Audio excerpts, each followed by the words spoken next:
നിലമ്പൂർ ഉപതെരഞ്ഞെടുപ്പിൽ ഐക്യ ജനാധിപത്യ മുന്നണിക്ക് ഉജ്ജ്വലമായ വിജയം സമ്മാനിച്ച നിലമ്പൂരിലെ ജനതയോട് ഐക്യ ജനാധിപത്യ മുന്നണിക്ക് വേണ്ടി ഞാൻ ഹൃദയംഗമമായ നന്ദി പറയുന്നു. നിലമ്പൂരിലെ ജനങ്ങൾ കേരളത്തെ മുഴുവൻ പ്രതിനിധാനം ചെയ്താണ് ഈ വോട്ട് രേഖപ്പെടുത്തിയത്.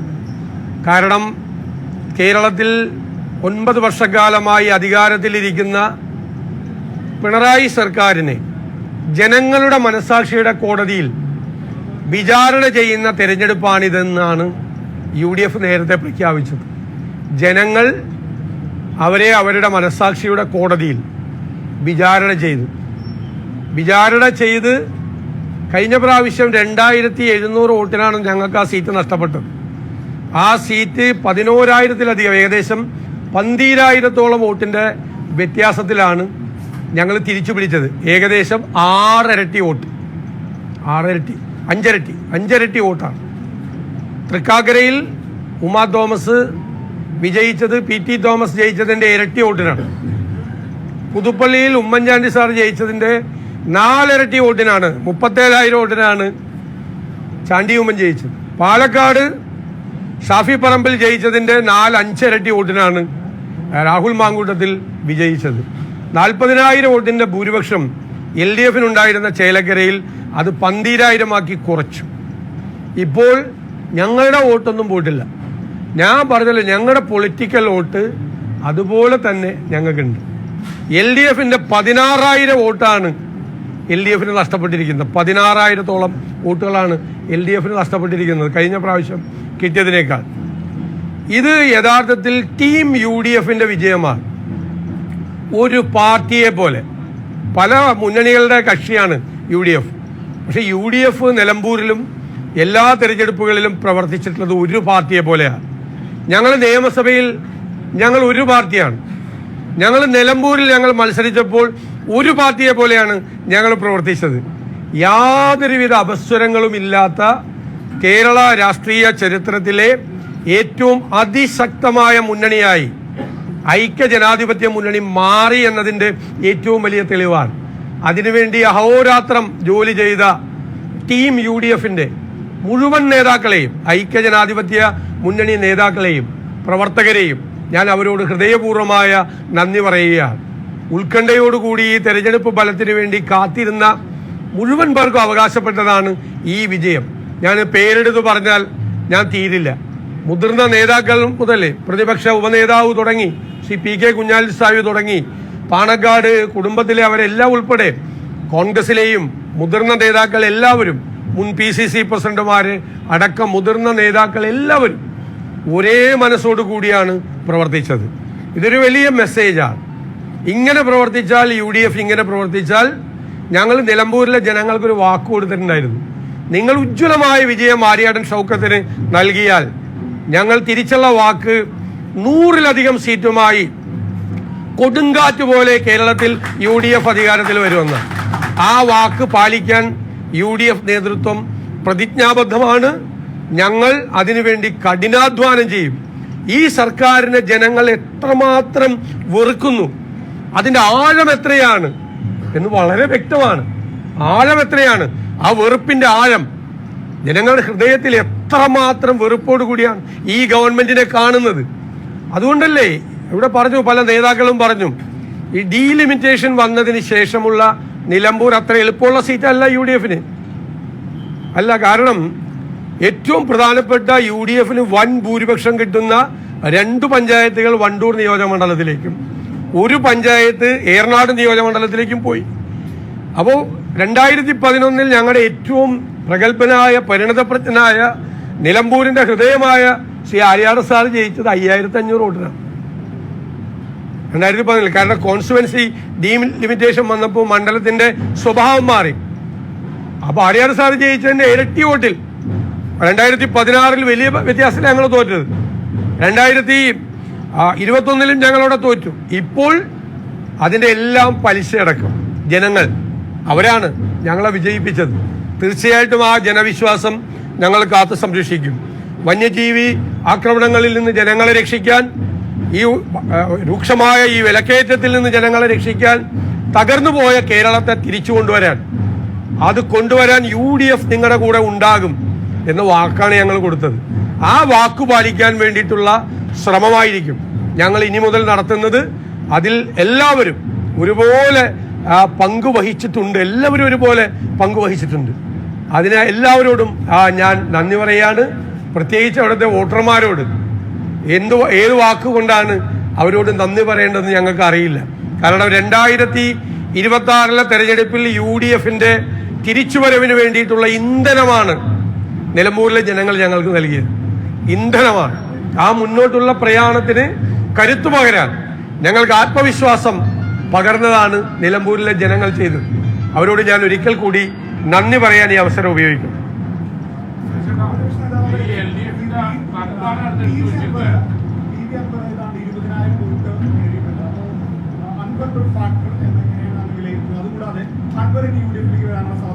അല്ല, അതൊന്നും നമ്മളിപ്പോ ഇവിടെ ചർച്ച ചെയ്യേണ്ട സമയമല്ലല്ലോ. എങ്ങനെയൊന്നും ചർച്ച ചെയ്യേണ്ട സമയമല്ലല്ലോ. UDF ഒരു തീരുമാനം എടുത്തിട്ടുണ്ട്. ആ തീരുമാനം UDFനെ ചർച്ച ചെയ്യാൻ പറ്റുള്ളൂ. ഒരു തീരുമാനവും ഞാൻ ഒറ്റയ്ക്ക് എടുക്കുന്ന തീരുമാനമല്ല. ഞാൻ നിങ്ങളെല്ലാവരും കൂടിയാണ് എൻ്റെ തലയിൽ എല്ലാ തീരുമാനവും ഞാനാണ് എടുത്തതെന്ന് പറഞ്ഞു വെച്ചത്. ഞാൻ ഒരു തീരുമാനം എടുത്തിട്ടില്ല. എനിക്ക് അതിൻ്റെ ക്രെഡിറ്റും വേണ്ട. ഇപ്പൊ തീരുമാനം എടുത്തത് കൊണ്ടാണ് ജയിച്ചതെന്നുള്ളതിൻ്റെ ക്രെഡിറ്റും വേണ്ട. ഞാൻ ഒറ്റയ്ക്ക് ഒരു തീരുമാനം എടുത്തിട്ടില്ല. അതാണ് UDFന്റെ പ്രത്യേകത എന്ന് കുറേ മാധ്യമങ്ങൾ അത് മനസ്സിലാക്കാതെ പോയി. UDFന്റെ മാറ്റം, UDF ഏത് ലെവലിലേക്ക് പോയി എന്നുള്ളത് മനസ്സിലാക്കാൻ ചില മാധ്യമങ്ങൾക്ക് കഴിഞ്ഞില്ല. UDF ആണ് തീരുമാനം എടുക്കുന്നത്, VD സതീശനല്ല. എന്നിട്ട് അവരെന്നെ ചുമതലപ്പെടുത്തുവാണ് അത് പറയാൻ വേണ്ടിയിട്ട്. സ്വാഭാവികമായിട്ടും ഞാനല്ലേ പറയേണ്ടത്, അല്ലെങ്കിൽ കൺവീനർ പറയണം. അത്രയേ ഉള്ളൂ. ആ UDF എടുത്ത തീരുമാനങ്ങളെല്ലാം ശരിയായിരുന്നു എന്നാണ്, അതിനെ അടിവരയിട്ടാണ് അവിടുത്തെ ജനങ്ങൾ തന്നിരിക്കുന്നത്.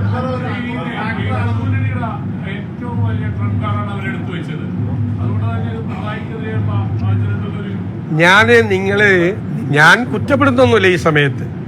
നിങ്ങളല്ല എന്തായിരുന്നു കഴിഞ്ഞ കുറെ ദിവസകാലമായി ചെയ്തതെന്ന് നിങ്ങളൊന്ന് വിലയിരുത്ത്. നിങ്ങൾ എന്തായിരുന്നു സ്ഥാനാർത്ഥി പ്രഖ്യാപനം മുതൽ നിങ്ങൾ ചെയ്തത് എന്തെല്ലാമായിരുന്നു എന്ന് നിങ്ങളൊന്ന് വിലയിരുത്ത്. കുറെ മാധ്യമങ്ങൾ ഒരു തെരഞ്ഞെടുപ്പൊക്കെ നേരത്തെ എനിക്കതിലൊന്നും ഒരു പരിഭവമില്ല. പക്ഷേ നിങ്ങൾ നിങ്ങൾ എന്തെല്ലാം വാർത്ത കൊടുത്തു. പാണക്കാട് തങ്ങള്, അതായത് മുഖ്യമന്ത്രി ഉദ്ഘാടനം ചെയ്ത LDF കൺവെൻഷന്റെ 3 ഇരട്ടി വലിയ കൺവെൻഷനായിരുന്നു UDFന്റെ കൺവെൻഷൻ. അത്ര വൈബായിരുന്നു ആ കൺവെൻഷൻ. അതിന്റെ ഗ്രേസ് കളയാൻ വേണ്ടി പറഞ്ഞു പാണക്കാട് തങ്ങൾ ബഹിഷ്കരിച്ചെന്ന്. സാദിഖലി തങ്ങൾ ഹജ്ജിന് പോയ തങ്ങള് ബഹിഷ്കരിക്കുകയാണ്. പാണക്കാട് കുടുംബം ബഹിഷ്കരിച്ചെന്ന് പറഞ്ഞു. പാണക്കാട് കുടുംബം UDF കൺവെൻഷൻ ബഹിഷ്കരിച്ചാൽ കുഞ്ഞാലിക്കുട്ടി സാഹിബ് മുതൽ കുഞ്ഞ് ആ വേദിയിലുണ്ടാവോ? നിങ്ങൾ ഞങ്ങളെ ദ്രോഹിക്കാൻ വേണ്ടി ചെയ്താ. എന്തെല്ലാം കാര്യങ്ങൾ ചെയ്തു, ഏതെല്ലാം തരത്തിൽ ചെയ്തു. പ്രതിക്കൂട്ടിൽ നിർത്തിക്കൊണ്ട് വിചാരണയായിരുന്നു. എനിക്ക് ഒരു വിരോധമില്ല. പക്ഷെ നിങ്ങളൊന്ന് നിങ്ങളുടെ ആ ലൈബ്രറിയിൽ പോയിരുന്നിട്ട്, നിങ്ങളല്ല ഇത് ചെയ്യിപ്പിച്ച ആളുകൾ, അതൊന്ന് റെക്കോർഡിട്ട് കാണണം. ഇത് തന്നെ ഞാൻ ഞങ്ങളുടെ പ്രവർത്തകരോട് പറഞ്ഞത്, നിങ്ങൾ വിഷമിക്കണ്ട. കാരണം പാലക്കാടും അവരിത് തന്നെയായിരുന്നു. പോളിംഗ് കഴിഞ്ഞിട്ടും ഇത് തന്നെയായിരുന്നു. ഇതെല്ലാം തന്നെയായിരുന്നു. കുഴപ്പമൊന്നുമില്ല. എല്ലാവരും അല്ല കേട്ടോ, എല്ലാവരും അങ്ങനെ നമുക്ക് പറയാൻ പറ്റില്ല. എല്ലാവരും അല്ല, കുറെ ആള്. അത് നല്ലതല്ല. കേരളത്തിലൊരു അതല്ല, യാഥാർത്ഥ്യത്തിനും വളരെ അകലെയായിരുന്നു. വിശകലനങ്ങള്, ചർച്ചകള് എല്ലാം വേറെ അകലമായിരുന്നു. എല്ലാവരും കാത്തിരുന്നത് എന്തിനാണെന്ന് എനിക്കറിയായിരുന്നു. അല്ല, പറഞ്ഞല്ലോ. അല്ല, ഞാൻ അതിനെക്കുറിച്ച് അഭിപ്രായം പറയാനുള്ള ആളല്ല. ഞാനല്ല. UDF ഒരു തീരുമാനം എടുത്തിട്ടുണ്ട്.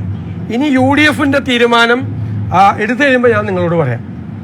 ED സതീശനായിട്ട് ഒരു തീരുമാനം ഒരു കാര്യത്തിൽ എടുക്കില്ല. എനിക്ക് അതിനുള്ള അനുവാദമില്ല. ഞങ്ങളുടെ ഏറ്റവും വലിയ അത് ഞാൻ കളയേയില്ല. കൂടിയാലോചനകളാണ് UDFന്റെയും കോൺഗ്രസിന്റെയും ഇന്നത്തെ വിജയം എന്ന് പലരും മറന്നുപോകുന്നു. എല്ലാവർക്കും അതിൻ്റെ അകത്ത് ഇൻവോൾവ്മെന്റ് ഉണ്ട്. ഈ കൂടിയാലോചനകൾ നടക്കുന്നുണ്ട്. എല്ലാവർക്കും അതിൻ്റെ അകത്ത് റോളുണ്ട്. നിങ്ങളതൊന്നും നല്ലതൊന്നും പറഞ്ഞില്ലല്ലോ. എല്ലാ ഇലക്ഷൻ പ്രഖ്യാപിച്ച് 24 മണിക്കൂറിന് മുമ്പ് സ്ഥാനാർത്ഥി യുനാനിമസ് ആയിട്ടാണ് ആര്യാടൻ ഷൗക്കത്തിന്റെ സ്ഥാനാർത്ഥിത്വം കേരളത്തിൽ നിന്ന് ഡൽഹിയിലേക്ക് അയച്ചത്. അവരപ്പോൾ തന്നെ അപ്രൂവ് ചെയ്തിങ്ങ് തന്നു. അതിന് എന്തെല്ലാം പഴി കേട്ടു അതിന്. ഞങ്ങൾ ഒരുമിച്ചുള്ള തീരുമാനമാണ്. പിന്നീട് എടുത്ത ഓരോ കാര്യത്തിലും UDF നേതൃത്വത്തിന്റെ തീരുമാനമാണ്. ചർച്ചകൾ നടത്തിയ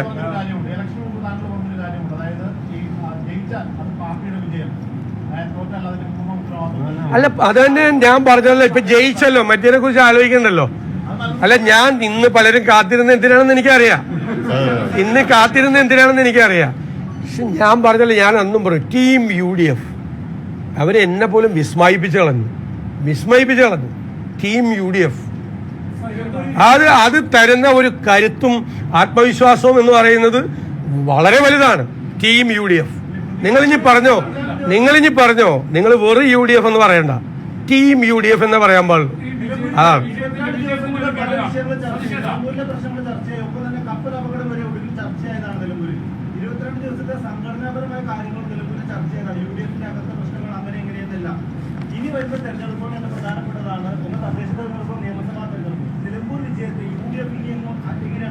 അല്ല, ഞങ്ങൾ പറഞ്ഞല്ലോ അവിടുത്തെ സംഘടനാപരമായ കൃത്യത, സർജിക്കൽ പ്രസിഷനായിരുന്നു. തെരഞ്ഞെടുപ്പ് പ്രവർത്തനത്തിൽ വരച്ച് വച്ച പോലെയാണ് നേതാക്കളും പ്രവർത്തകരും പ്രവർത്തിച്ചത്. ഞങ്ങൾ എടുത്ത തീരുമാനം, UDF നേതൃത്വം എടുത്ത തീരുമാനം വള്ളി പുള്ളി വ്യത്യാസമില്ലാതെ ഞങ്ങളുടെ നേതാക്കളും പ്രവർത്തകരും അത് ചെയ്തു. ഞങ്ങൾക്ക് ഏത് കേഡർ പാർട്ടിയെയും പരാജയപ്പെടുത്താനുള്ള സംഘടനാ വൈഭവവും പാഠവും UDFനുണ്ട് എന്നാണ് തെളിയിച്ചത്. അത് അടുത്ത തെരഞ്ഞെടുപ്പിൽ ഞങ്ങൾ കുറച്ചുകൂടി ഭംഗിയായിട്ട് കാണിച്ചു തരാം. ഉറപ്പായിട്ടുണ്ട്. ഞാൻ പറഞ്ഞല്ലോ, എന്റെ വാക്കെന്താ, ഗവൺമെന്റിനെ വെറുക്കുന്നു എന്നാണ് പറഞ്ഞത്.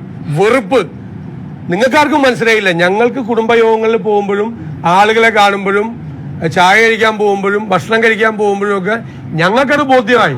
അത്രയും വെറുപ്പാണ് ഈ സർക്കാരിനോട് വെറുക്കുന്നു, അത്രമാത്രം. അവരുടെ ജനജീവിതം താറുമാറായി. എല്ലാ വീട്ടിലും ഈ സർക്കാരിനോട് ദേഷ്യമുള്ള, അല്ലെങ്കിൽ സർക്കാരിന്റെ പ്രവർത്തനങ്ങൾ കൊണ്ട് ഇരയായ ഒരാളെങ്കിലും എല്ലാ വീട്ടിലും ഉണ്ട്. അതാണ്, അവരെല്ലാവരും കൂടിയാണ്. അവരുടെ പ്രതിഷേധത്തിന്റെയും അമർഷത്തിന്റെയും കൂടി വോട്ടാണ്.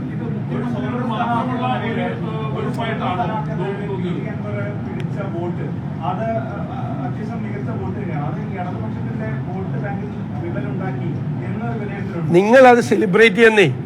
നിങ്ങൾ എന്തെല്ലാമാണ് പറഞ്ഞത്, എന്തെല്ലാമാണ് തുടക്കത്തിൽ എല്ലാവരും ചേർന്ന് പറഞ്ഞത്. നിങ്ങൾ സെലിബ്രേറ്റ് ചെയ്യും. ഞങ്ങളെന്ന് പറഞ്ഞ വാക്കെന്താ, ഞങ്ങളുടെ പൊളിറ്റിക്കൽ വോട്ട് അത് അവിടെ ഉണ്ടാവുന്ന പറഞ്ഞ ഓർമ്മയുണ്ട. ഞങ്ങളുടെ പൊളിറ്റിക്കൽ വോട്ട് അതുമ്മ nobody can touch it. ഞങ്ങൾ പൊളിറ്റിക്കലായിട്ടാണ് മത്സരിച്ചത്. രാഷ്ട്രീയ യുദ്ധമായിരുന്നു. LDF UDF തമ്മിലുള്ള രാഷ്ട്രീയ യുദ്ധമായിരുന്നു. നിങ്ങൾ കണക്കെടുത്ത് നോക്ക്, അവസാനത്തെ കണക്കെടുത്ത് നോക്ക്. അത് നോക്ക്, നിങ്ങൾ കണക്കെടുത്ത് നോക്ക്. എന്നിട്ട് നിങ്ങൾ അനലൈസ് ചെയ്യും. തീരുമാനങ്ങൾ ശരിയായിരുന്നു, UDFന്റെ തീരുമാനങ്ങൾ ശരിയായിരുന്നു എന്ന് കണക്കെടുത്ത് നോക്ക് നിങ്ങൾ.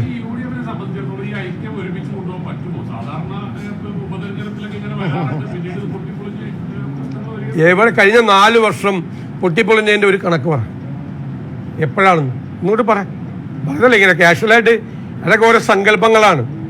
എവിടെയായിരുന്നു അസ്വസ്ഥത ഉണ്ടായിരുന്നു? അത് ആരും പറഞ്ഞില്ലല്ലോ.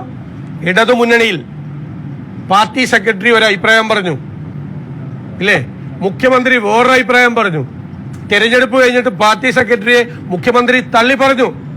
CPI വേറെ അഭിപ്രായം പറഞ്ഞു. നിങ്ങളത് ആഘോഷിച്ചില്ല. കാരണം നിങ്ങൾ മൈക്രോസ്കോപ്പിക് ലെൻസുമായി നിങ്ങൾ UDFലെ വച്ചിരിക്കുകയാണ്. പാവങ്ങളായ ഞങ്ങൾ സ്നേഹത്തോടുകൂടി പോയത് കാണാൻ പറ്റില്ല. നിങ്ങൾക്ക് ഇപ്പോഴും പറ്റണില്ല. ഇപ്പോഴും കാണാൻ പറ്റണില്ല നിങ്ങൾക്ക്. എന്നിട്ട് UDF ഇനി എങ്ങനെ പോവാന്നാണ് നിങ്ങൾ ചോദിക്കണം. നിങ്ങൾ മൈക്രോസ്കോപ്പിക് ലെൻസ് വെച്ചിട്ടാണ് UDFലോ കോൺഗ്രസിലോ എന്തെങ്കിലും കുഴപ്പമുണ്ടോയെന്ന് നിങ്ങൾ അന്വേഷിച്ചുകൊണ്ടിരുന്നത്. നിങ്ങളെന്ന് വെച്ചാൽ എല്ലാവരും അല്ല, കുറച്ച് ആളുകൾ. ഞങ്ങൾക്ക് വിഷമമുണ്ടായി ആ സമയത്ത്. കാരണം ഒരു നീതിപൂർവമായ സമീപനം ഉണ്ടായിരുന്നില്ല, അല്ലേ? പിന്നെ നിങ്ങൾ ആരും അന്വേഷിക്കുന്നില്ല BJP സ്ഥാനാർത്ഥി എങ്ങനെ വന്നു, എന്തായിരുന്നു. ഞാൻ പറഞ്ഞല്ലോ, അന്ന് BJPയും CPMും കൂടി ആദ്യം പ്ലാൻ ചെയ്തത് BJPയുടെ സ്ഥാനാർത്ഥിയെ നിർത്താതിരിക്കാനാണ്. അത് കഴിഞ്ഞിട്ട് ഭയങ്കരമായ ആരോപണം വന്നപ്പോൾ ഒരു സ്ഥാനാർത്ഥിയെ നിർത്തി. ആ സ്ഥാനാർത്ഥിയെ നിർത്തിയതിന്റെ പുറകിൽ ഒരു ലക്ഷ്യം ഉണ്ടായിരുന്നു. UDF വോട്ട് കുറച്ച് ഭിന്നിപ്പിക്കാൻ പറ്റും. BJP ഒരു കോർ വോട്ടുണ്ടല്ലോ, BJP കിട്ടുന്ന വോട്ടെന്താ, ഏതാ കോർ വോട്ട്, അത് CPM കിട്ടും. അതായിരുന്നു കാൽക്കുലേഷൻ അല്ലേ?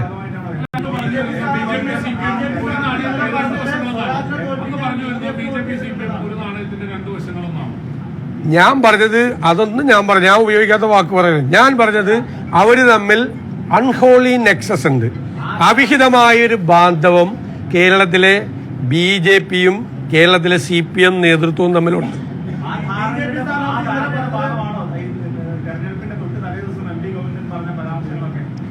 അല്ല, അത് നിങ്ങൾ വിചാരിച്ചോ? അത് ഞാൻ പറഞ്ഞല്ല.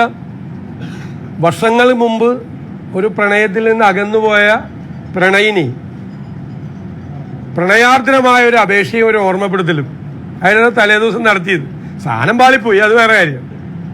സാധനം പാളിപ്പോയി, സാധനം കൈവിട്ടുപോയി. പക്ഷെ വെറുതെ അല്ല അത് പറഞ്ഞത്. വെറുതെ ഒന്നും പറയുന്ന ആളൊന്നും അല്ലല്ലോ അവരൊന്നും. അവരൊക്കെ വളരെ പ്രധാനപ്പെട്ട നേതാക്കന്മാരല്ലേ. പല കണക്കിലാണ് പറഞ്ഞത്. പക്ഷെ ഞങ്ങൾ അന്നും പറയണ്ടായിരുന്നു, ഞങ്ങളിതൊക്കെ കൂട്ടുന്നുണ്ടായിരുന്നു. അവർ ഒരുമിച്ച് വന്നാലും ഈ സർക്കാരിനോടുള്ള ജനങ്ങളുടെ പ്രതിഷേധത്തെ മറികടക്കാൻ പറ്റില്ല. മനസ്സിലായില്ലേ? പറ്റില്ല. ആര് വിചാരിച്ചാലും പറ്റില്ല. അതുകൊണ്ടാണ് ഇത്രയും വലിയ തിളക്കമാർന്ന വിജയം നേടിയത്.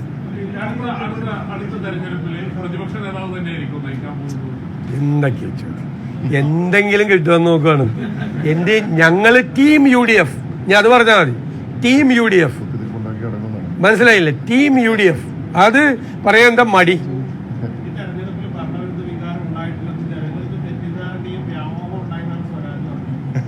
ഞാനതിന് കുറ്റപ്പെടുന്നില്ല. സ്വാഭാവികമായിട്ട് ഞാൻ തെരഞ്ഞെടുപ്പിൽ തോറ്റ സ്ഥാനാർത്ഥിയെ നമ്മൾ പരിഹസിക്കുകയോ അല്ല അദ്ദേഹത്തിന് മറുപടി ഒന്നും പറയാനില്ല. അദ്ദേഹം ആ ഒരു സാഹചര്യത്തിൽ അങ്ങനെ പറയണമെന്ന് ഞാൻ മറുപടി പറഞ്ഞു. അതൊന്നും ശരിയല്ല.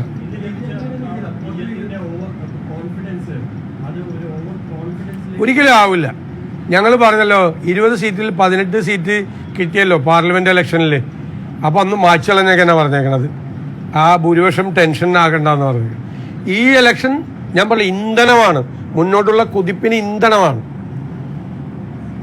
കേരളത്തെ റെപ്രസെന്റ് ചെയ്താണ് നിലമ്പൂര് ഈ വോട്ടെടുപ്പിൽ ജനങ്ങൾ പങ്കെടുത്ത്. അപ്പൊ ധൈര്യമായിട്ട് മുമ്പോട്ട് പോവാം. പിന്നെ നിങ്ങൾ മനസ്സിലാക്കേണ്ടത് ഇത് 1, 2 തെരഞ്ഞെടുപ്പ് അല്ലല്ലോ. ഏത് ലോക്കൽ ബോഡി ഇലക്ഷനിലാണ് UDF പുറയിലേക്ക് പോയത്? ഏത് 10, 15 നടന്നല്ലേ? 10, 15 ഗ്രൂപ്പായിട്ട് 15 പ്രാവശ്യമായിട്ട് ഗ്രൂപ്പായിട്ട് ലോക്കൽ ബോഡി ഇലക്ഷനിലേക്ക് നടന്നു. ഏതെങ്കിലും ഒരു ഇലക്ഷനിൽ ഞങ്ങൾ കഴിഞ്ഞ പ്രാവശ്യം നേടിയ സീറ്റിന്റെ പുറകെ പോയോ? എല്ലാ ഇലക്ഷനിലും കഴിഞ്ഞ പ്രാവശ്യം നേടിയതിന്റെ മിക്കവാറും ഇരട്ടിയിലധികം സീറ്റാണ് മിക്കവാറും ഇലക്ഷനിൽ വാങ്ങിച്ചത്. എല്ലാ ഇലക്ഷനും, കേരളം കണ്ട എല്ലാ ഇലക്ഷനും, including parliament election. Parliament election 2019 parliament ഇലക്ഷനേക്കാൾ വളരെയധികം ഭൂരിപക്ഷം പല സീറ്റുകളിലും ഭയങ്കരമായി വർദ്ധിച്ചു. അത്രേ ഉള്ളൂ. അതൊക്കെ ജനങ്ങൾ നൽകുന്ന അംഗീകാരമാണ്. അപ്പോൾ തീർച്ചയായും അതിനെ വിലക്കെടുത്തിട്ട് കൂടുതൽ ഉത്തരവാദിത്വ ബോധം, ഞാൻ എന്താ പറഞ്ഞത്, ഞങ്ങളെ ഈ വിജയം ഉന്മത്തരാക്കുകയല്ല, ഞങ്ങളെ കൂടുതൽ ഉത്തരവാദിത്വ ബോധമുള്ളവരാക്കി മാറ്റുന്നു. ജനങ്ങളുടെ പ്രതീക്ഷയ്ക്കത്ത് ഉയരാൻ കൂടുതൽ അച്ചടക്കത്തോടുകൂടി കൂടുതൽ ഭംഗിയായി ജനങ്ങൾക്ക് ഉപകാരപ്രദമായ കാര്യങ്ങൾ ചെയ്യാൻ വേണ്ടിയിട്ട് UDFനെ തയ്യാറാക്കുക എന്ന് തന്നെയാണ്.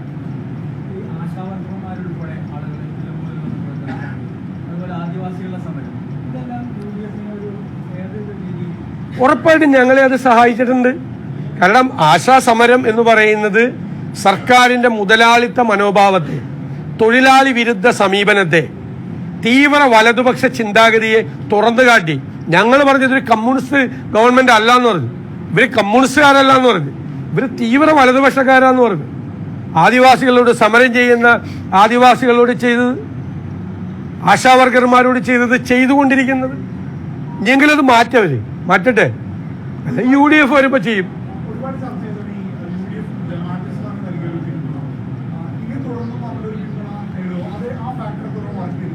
അവര് ഞങ്ങൾക്ക് പൂർണ്ണമായ പിന്തുണ നൽകിയിട്ടുണ്ട്. ആ പിന്തുണ ഞങ്ങൾ സ്വീകരിച്ചിട്ടുണ്ട്. അത് പുതിയൊരു സംഭവം പോലെ അതൊരു വിവാദമാക്കി, അത് കമ്മ്യൂണലാക്കി ബാക്കിയുള്ള വിഭാഗങ്ങളിൽ നിന്ന് വോട്ട് അടർത്തിയെടുക്കാം എന്ന് വിചാരിച്ചു പലരും. പാർലമെന്റ് ഇലക്ഷനിൽ അവർ ഞങ്ങൾക്ക് പിന്തുണ നൽകിയപ്പോൾ ഉണ്ടാകാത്ത വിവാദം നിലമ്പൂർ അസംബ്ലിയിൽ നൽകിയപ്പോൾ ഉണ്ടാക്കി. അതിൻ്റെ പുറകിലുണ്ടായത് ഈ ചേതോവികാരമാണ്. ജാതീയമായി മതപരമായി ആളുകളെ ഭിന്നിപ്പിക്കുക എന്നുള്ള സംഘപരിവാറിന്റെ നെറേറ്റീവാണ് CPM എടുത്തത്. എൻ്റെ ഇടതുഭാഗത്ത് PDP, വലതുഭാഗത്ത് മറ്റേ ആസാമി അല്ല മറ്റേ ആസാമി അദ്ദേഹത്തെ പിടിച്ചിട്ട് പറയാണ് ഞങ്ങൾ മതേതരവാദികൾ. ഒരാളുടെ തോള കൈയിട്ടേക്കണത് മറ്റത് PDP, വലതുഭാഗത്ത് ആസാമി. എന്നിട്ട് പറയാണ് ഞങ്ങൾ മതേതരവാദികൾ എന്ന് കേരളത്തിലെ ജനങ്ങളോടും നിലമ്പൂരിലെ ജനങ്ങളോടും പറഞ്ഞാൽ അണ്ടർ എസ്റ്റിമേറ്റ് ചെയ്യരുത് ജനങ്ങളെ. അത്രേ ഞാൻ പറയുള്ളൂ. അണ്ടർ എസ്റ്റിമേറ്റ് ചെയ്യരുത്. ജനങ്ങളെന്ന് പറയുന്നത് ഭയങ്കര പൊളിറ്റിക്കലാണ്. അവിടെ നിങ്ങൾ വോട്ടിംഗ് പാറ്റേൺ പരിശോധിച്ചോ, ഏകദേശം എല്ലാ പഞ്ചായത്തുകളിലും അല്ലേ, മുനിസിപ്പാലിറ്റിയൊക്കെ UDF ലീഡ് ചെയ്തിട്ട് എത്ര വർഷമായി? ലീഡാണ് മുനിസിപ്പാലിറ്റി. ശ്രീ റോജി M. ജോണാണ് മുനിസിപ്പാലിറ്റിയിലെ തെരഞ്ഞെടുപ്പ് നേതൃത്വം കൊടുത്തിരുന്നത് ശ്രീകണ്ഠനോടൊപ്പം. ലീഡാണ് എല്ലായിടത്തും. LDF സ്ഥാനാർത്ഥിയുടെ പഞ്ചായത്ത് ലീഡാണ്. ഇവിടെ സാധാരണ CPM കഴിഞ്ഞ പ്രാവശ്യം അതിന് മുമ്പിലത്തെ പ്രാവശ്യം ലീഡാണ് വെച്ചാൽ എല്ലാ വിഭാഗം ജനങ്ങളും UDFന് വോട്ട് ചെയ്യുന്നതാണ്. അത് മനസ്സിലാക്കിക്കൊള്ളാം. എല്ലാ വിഭാഗം ജനങ്ങളും മതപരമായി ഭിന്നിപ്പിക്കാനുള്ള ശ്രമങ്ങൾ നടത്തിയപ്പോൾ എല്ലാ വിഭാഗം ജനങ്ങളെ ഞങ്ങൾക്ക് വോട്ട് ചെയ്ത് ഞങ്ങളെ സഹായിച്ചു.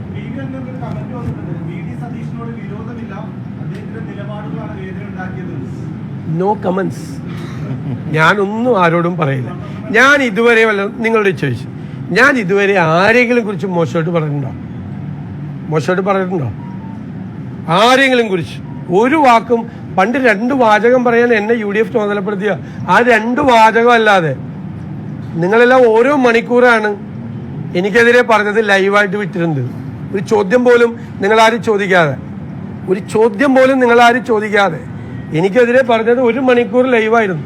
8 ദിവസക്കാലം ഒരക്ഷരം ഞാൻ അന്നും പറഞ്ഞിട്ടില്ല, ഇപ്പോഴും ഞാൻ പറയില്ല. ഞങ്ങൾക്ക് ഇത് പൊളിറ്റിക്കലാണ്. ഞങ്ങൾ രാഷ്ട്രീയമാണ് മത്സരം. ഞങ്ങൾ CPM-ഉം നേതൃത്വം കൊടുക്കുന്ന LDF-ഉം UDF തമ്മിലാണ് മത്സരം. നേരെ ഒന്നിലും ഞങ്ങളെ കിട്ടില്ല.